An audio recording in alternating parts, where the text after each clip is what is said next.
I never expected my life to unravel the way it did that chilly autumn evening in Vancouver.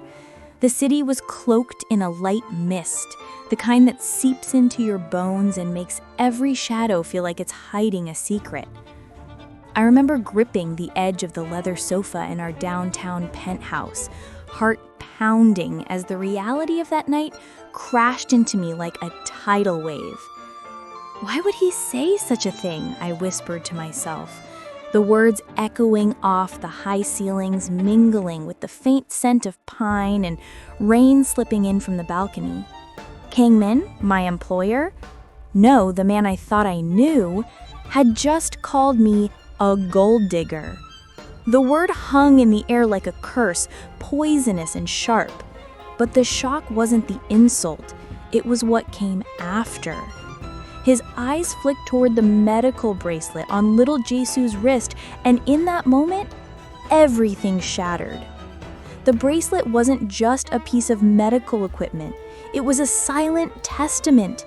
It showed who paid for Jisoo's stay in the ICU, and it wasn't his name engraved anywhere on it. I wanted to scream, to tell Kang-min that the truth was far more complicated than he imagined. But the room was heavy with tension. Each breath I took weighed down by suspicion and betrayal. You see, it all started a few months ago when I got the call for this nanny job. Living in Vancouver, especially being part of the Korean community here, you learn to read between the lines of polite invitations and smiley face texts. When Kang-min first interviewed me, dressed impeccably in a tailored suit from Holt Renfrew, his charm was disarming. But beneath the surface, I sensed a storm. There was a coldness in his gaze, something calculating, as if every interaction was a move on a chessboard. As a nanny, I always pride myself on seeing the children as worlds of their own, innocent, fragile, and full of secrets their parents can't understand. Jisoo was no different. The child held deep within her eyes a mystery, a mix of fear and resilience that I could never quite put into words. She was the kind of kid who made you forget the outside world. And for me, that was a salvation in itself. But this story isn't really about me or Jisoo. It's about the webs we get caught in when greed and distrust take over, and how sometimes the smallest details, like a medical bracelet, can expose the real truth behind the curtains of wealth and power. I remember the first time I saw that bracelet clearly. It wasn't on Jisoo's wrist, but nearby when she was rushed to the hospital. Kang-min had wanted the best doctors in Vancouver, specialists from BC Children's Hospital, and I was just the watchful guardian stuck in the middle. There, under fluorescent lights and the buzz of medical machines, I started to notice things Kang-min wouldn't say out loud, signs that money was flowing from places unexpected. One night, I overheard a phone call, Kang-min arguing sharply in Korean with someone, his voice low but fierce, spitting words like "pejul kapayahe," which I knew meant we have to pay the debt. Who was this debt to? And why was his tone different from the polished man I saw during the day? That was my first real clue that beneath the billionaire facade, his life was more tangled than I could have guessed. But of course, none of this prepares you for when everything you think you know flips upside down. When Kang-min actually accused me in front of Jisoo, his voice cold and accusing, "You're here for the money, aren't you?" I wanted to walk away, but the truth was chained to me like a shadow. I knew I wasn't the villain here, but proving it, that was a different story entirely. The medical bracelet became the silent hero of that night. It had a small, almost unnoticeable emblem of a charity foundation, one that wasn't run by Kang-min, but by someone from Jisoo's mother's side. That detail hit me harder than any slap. It meant that the funds for Jisoo's ICU stay came from a place Kang-min wanted to hide or didn't want anyone to know about. Suddenly, the picture was more complex than just a bitter billionaire and a gold-digging nanny. Walking the streets of Kitsilano afterward, where the autumn leaves painted the sidewalks golden and red, I thought about all the rich families I'd seen with secrets deeper than the ocean. Vancouver's glossy surface masks many stories of pain, distance, and hidden debts. This wasn't just about money. It was about trust, power, and the invisible chains that pull us under when we least expect it.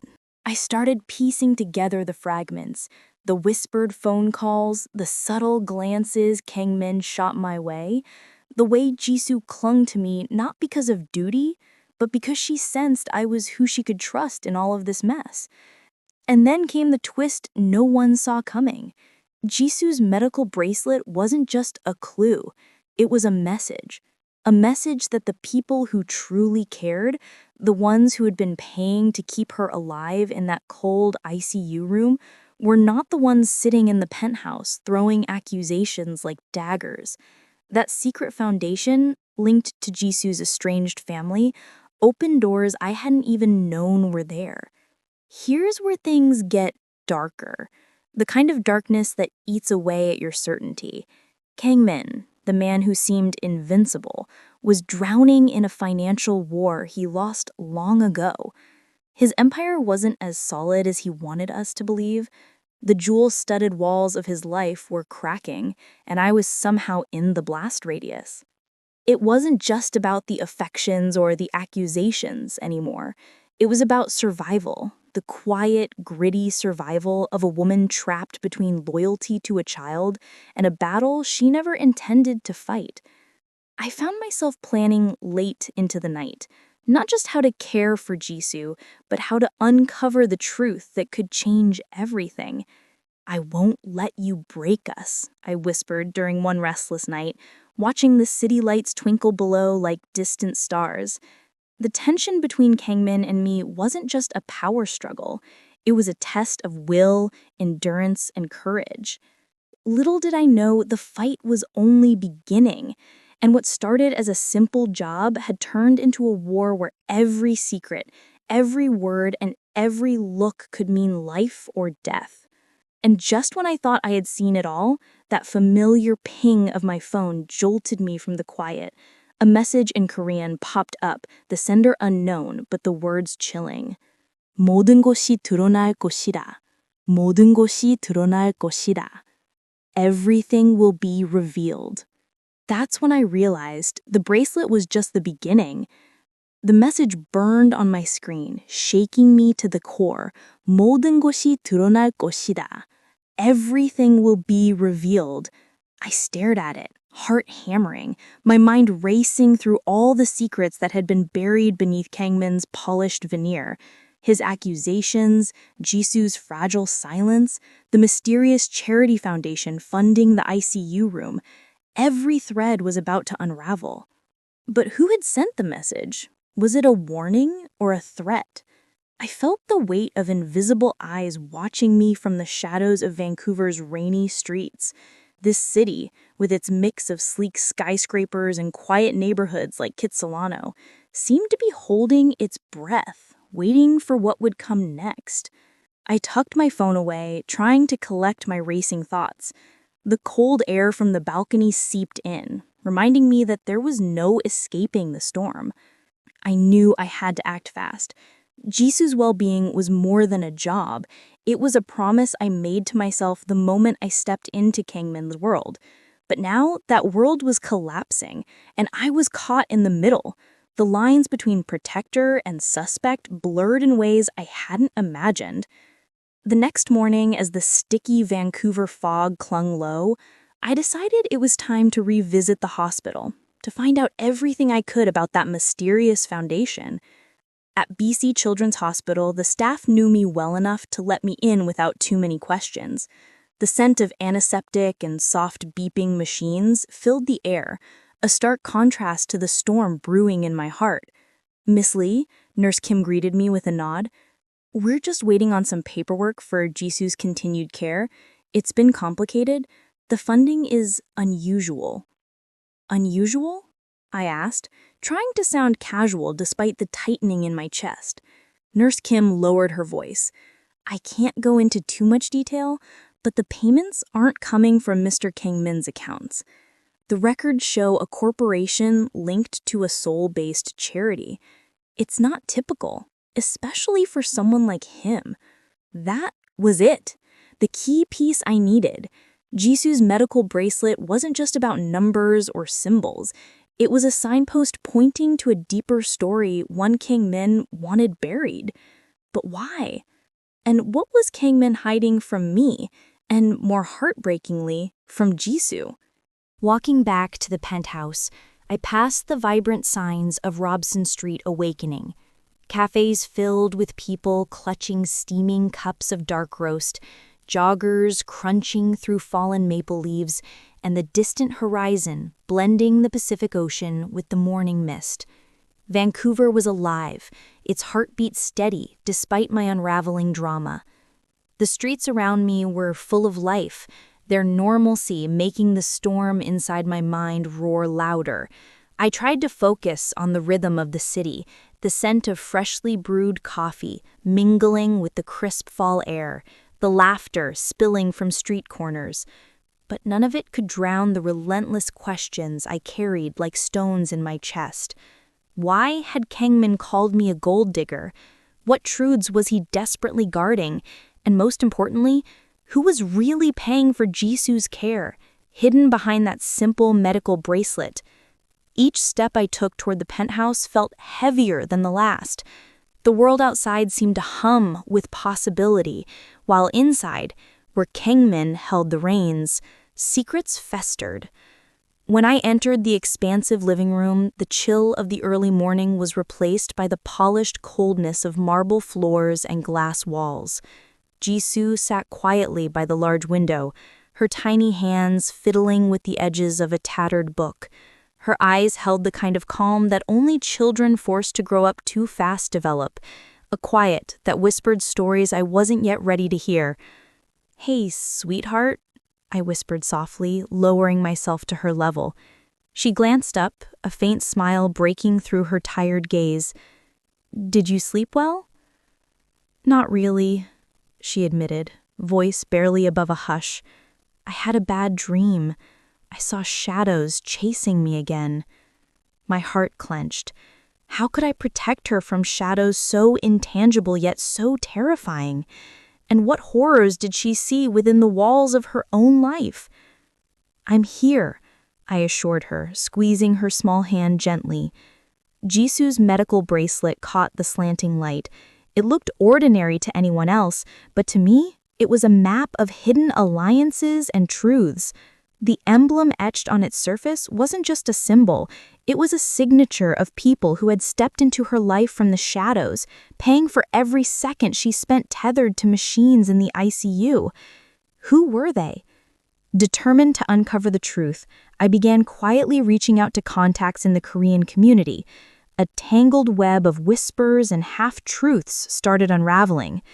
I learned about debts Kang-min owed, about old family grudges stretching across countries and oceans, and about a charity foundation that operated quietly, pulling strings behind closed doors.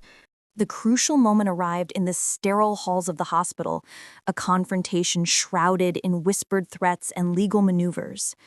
Kang-min summoned lawyers, wielding them like weapons to halt the charity's funding, to take control where he had lost it.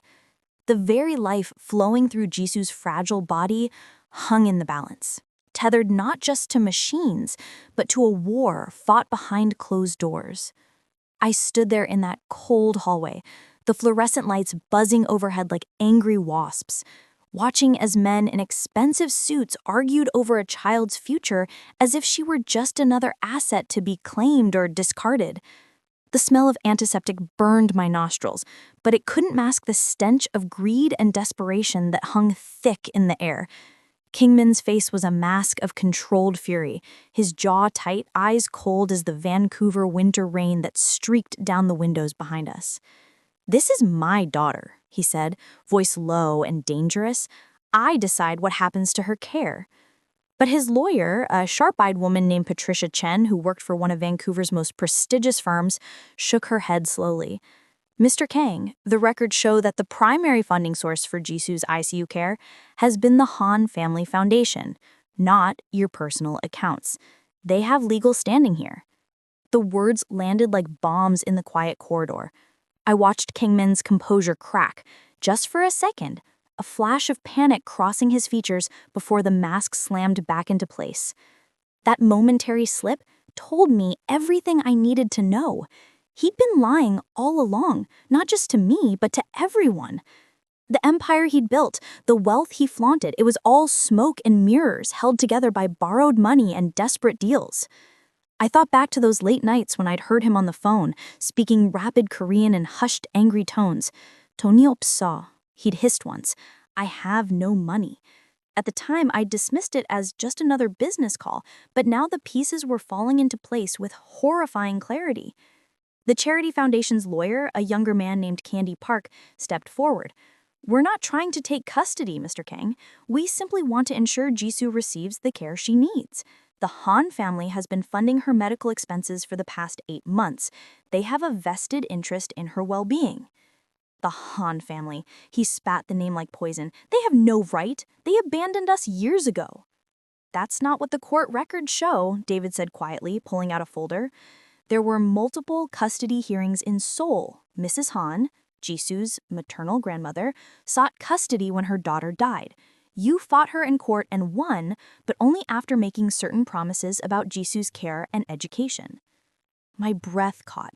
Jisoo's mother was dead? She'd never mentioned it, but then again, how does a 6-year-old child process that kind of loss? I thought of all the times I'd found her staring out the window, silent tears tracking down her cheeks, and my heart shattered all over again. Kang-min's lawyer interjected sharply. "Those proceedings are sealed. How did you—" "The Han family has every legal right to access records pertaining to their granddaughter's welfare," David replied calmly. "And what those records show is troubling.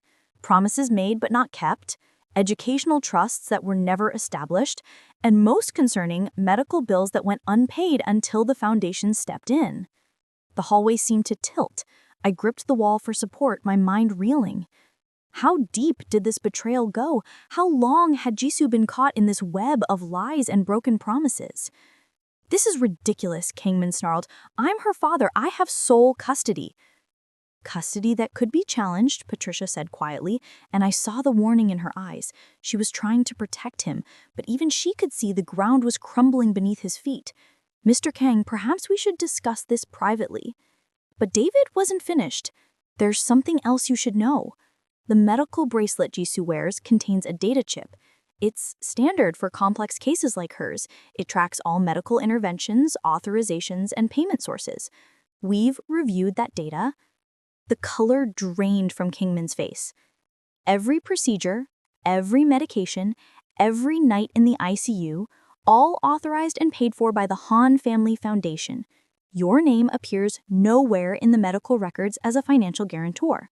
In fact, the only time your name appears is on the initial admissions forms, and even those list the foundation as the primary contact for billing." I felt dizzy. The medical bracelet I'd seen as just a simple device had been documenting everything, creating an irrefutable record of who truly cared for Jisoo when it mattered most. It was like something out of a thriller novel, except this was devastatingly real. Kang-min turned to me then, and the rage in his eyes made me step back. "This is your fault," he hissed. "You've been feeding them information, haven't you? You're working with them." "I didn't even know about them until a few days ago," I shot back, finding my voice despite my trembling hands. "But yes, when I found out the truth, I made sure they knew what was happening, because someone had to put Jisoo first." "You have no idea what you've done," he said, voice dropping to a dangerous whisper. "No idea what you've destroyed." "What I've destroyed?" I couldn't believe what I was hearing. "Kang-min, your daughter nearly died. She spent 3 weeks in intensive care. And you're worried about your pride?" "It's not about pride," he exploded, the mask finally shattering completely. "It's about survival. Do you know what happens if the Han family takes her? I lose everything. The business connections, the social standing, the investments that are tied to my custody of her. Everything I've built falls apart." The ugly truth spilled out into that sterile hallway, and I felt sick. Jisoo wasn't his daughter to him. She was collateral. a bargaining chip in some twisted game of wealth and status. She's a child. She's a little girl who just wants to be loved. Love doesn't pay bills. Love doesn't keep creditors away or maintain appearances. You're so naive. You think this world runs on feelings and good intentions?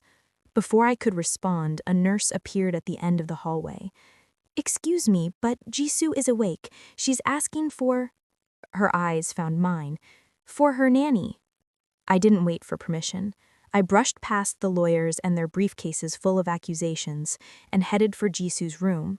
Behind me, I heard David say quietly, "This isn't over, Mr. Kang. The foundation will be filing for emergency custody pending a full investigation." Jisoo's room was dim, the monitors beeping softly in rhythm with her small heartbeat. She looked so tiny in that hospital bed, surrounded by machines and tubes, her medical bracelet gleaming under the soft light. When she saw me, her face lit up with a smile that broke my heart. "You came," she whispered. "Of course I came," I said, taking her small hand carefully, mindful of the IV. "I'll always come when you need me." "I heard shouting," she said, eyes too wise for her years. "Was it about me?" I wanted to lie, to protect her from the ugliness of adult problems, but she deserved the truth, or at least as much of it as she could handle. "Yes, but it's going to be okay. There are people who care about you very much, people who want to make sure you're safe and healthy." "Do you mean my grandmother?" And I messed the H in Hodak, and I missed the H in Horangi. "You know about her?" Jisoo nodded slowly. "I remember her a little bit, from before Mommy died. She used to make me Hodak and tell me stories about Horangi, tigers." A tear slipped down her cheek. "Daddy said I should forget her, that she didn't want us anymore. But I don't think that was true." "No, sweetheart," I said gently, brushing the tear away. "I don't think that was true at all." "Is she the one paying for my medicine?" Jisoo asked, touching the medical bracelet. "I thought this has special information. I thought maybe—" "Smart, perceptive child." "Yes," I confirmed quietly. "Your grandmother's foundation has been helping make sure you get the best care." "Then why doesn't she visit me?" The question was small, wounded. "I don't know," I admitted, "but I'm going to find out." Over the next few days, the battle intensified. Legal papers flew back and forth. Kang-min hired more lawyers, bigger firms, trying to bury the Han family in paperwork and procedural delays. But they held firm, and slowly a picture emerged that shocked even me. Mrs. Han, Jisoo's grandmother, lived quietly in a modest apartment in Vancouver's Caresteel neighborhood. She'd been here all along, just miles away, watching from a distance because court orders and Kang-min's threats had kept her away. The foundation she ran wasn't some massive corporate entity.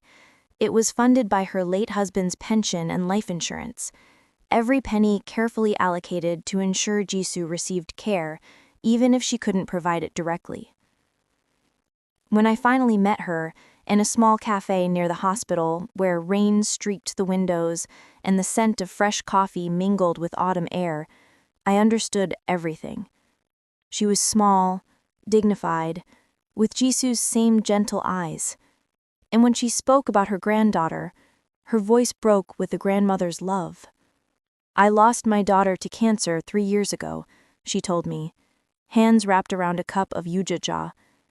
"She made me promise to watch over Jisoo, but Kang-min, he blamed my family for her death, said we had bad blood, bad luck. He took Jisoo and shut us out completely." "But you never stopped caring for her," I said, understanding flooding through me. "How could I?" Tears glistened in her eyes. "She's all I have left of my daughter. So I found ways. The foundation, the medical coverage, making sure she had what she needed, even if I couldn't be there to give it to her myself. The medical bracelet. You made sure it tracked everything." She nodded. I knew someday the truth would matter. I just prayed it wouldn't take a medical emergency to reveal it. Sitting there in that quiet cafe, watching the rain paint Vancouver's streets silver, I made a decision. This wasn't just about exposing Kang-min's lies anymore. It was about reuniting a family that should never have been torn apart, about giving Jisoo the love and stability she deserved. The final confrontation came 2 weeks later in a courtroom downtown. Jisoo had recovered enough to be discharged, though she still needed ongoing care. The judge, a stern woman with sharp eyes, reviewed the evidence methodically. The medical records, the financial documents, the testimony from hospital staff and social workers. Kang-min's empire of lies crumbled under the weight of truth. The judge awarded temporary custody to Mrs. Han, pending further investigation into Kang-min's fitness as a parent and his financial situation. I watched him leave the courtroom, shoulders slumped, the veneer of invincibility finally shattered. But the story didn't end there, because truth, once revealed, has ripples that spread far beyond the moment of discovery. Within weeks, Kang-min's business dealings came under scrutiny. Debts emerged, questionable transactions, partnerships built on fraud.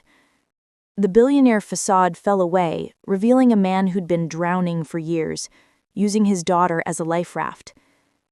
As for me, I continued as Jisoo's nanny, now working for Mrs. Han in her modest but warm apartment. And every evening, as I tucked Jisoo into bed and she clutched her stuffed panda, I thought about how the smallest details, a medical bracelet, a whispered phone call, a package with no name, could change everything. Sometimes justice arrives not with thunder, but with the quiet persistence of love that refuses to give up, documented in data chips and payment records, waiting patiently for the moment when truth finally breaks through. Mrs. Han, Jisoo's grandmother, lived quietly in a modest apartment in Vancouver's Kerrisdale neighborhood. She'd been here all along, just miles away, watching from a distance because court orders and Kang-min's threats had kept her away. The foundation she ran wasn't some massive corporate entity. It was funded by her late husband's pension and life insurance, every penny carefully allocated to ensure Jisoo received care even if she couldn't provide it directly. When I finally met her, in a small cafe near the hospital where rain streaked the windows and the scent of fresh coffee mingled with autumn air, I understood everything. She was small, dignified, with Jisoo's same gentle eyes, and when she spoke about her granddaughter, her voice broke with a grandmother's love. I lost my daughter to cancer 3 years ago, she told me, hands wrapped around a cup of yuja-cha. She made me promise to watch over Jisoo, but Kang-min, he blamed my family for her death, said we had bad blood, bad luck. He took Jisoo and shut us out completely. But you never stopped caring for her, I said, understanding flooding through me. How could I? Tears glistened in her eyes. She's all I have left of my daughter. So I found ways, the foundation, the medical coverage, making sure she had what she needed, even if I couldn't be there to give it to her myself. The medical bracelet, I said. You made sure it tracked everything. She nodded. I knew someday the truth would matter. I just prayed it wouldn't take a medical emergency to reveal it. Sitting there in that quiet cafe, watching the rain paint Vancouver's streets silver, I made a decision. This wasn't just about exposing Kang-min's lies anymore. It was about reuniting a family that should never have been torn apart, about giving Jisoo the love and stability she deserved. The final confrontation came 2 weeks later in a courtroom downtown. Jisoo had recovered enough to be discharged, though she still needed ongoing care. The judge, a stern woman with sharp eyes, reviewed the evidence methodically. The medical records, the financial documents, the testimony from hospital staff and social workers. Kang-min's empire of lies crumbled under the weight of truth. the judge awarded temporary custody to Mrs. Han pending further investigation into Kang-min's fitness as a parent and his financial situation. I watched him leave the courtroom, shoulders slumped, the veneer of invincibility finally shattered. But the story didn't end there, because truth, once revealed, has ripples that spread far beyond the moment of discovery. Within weeks, Kang-min's business dealings came under scrutiny. Debts emerged, questionable transactions, partnerships built on fraud. The billionaire facade fell away, revealing a man who had been drowning for years, using his daughter as a life raft. As for me, I continued as Jisoo's nanny, now working for Mrs. Han in her modest but warm apartment. And every evening as I tucked Jisoo into bed and she clutched her stuffed panda, I thought about how the smallest details, a medical bracelet, a whispered phone call, a package with no name, could change everything. Sometimes justice arrives not with thunder, but with the quiet persistence of love that refuses to give up, documented in data chips and payment records, waiting patiently for the moment when truth finally breaks through.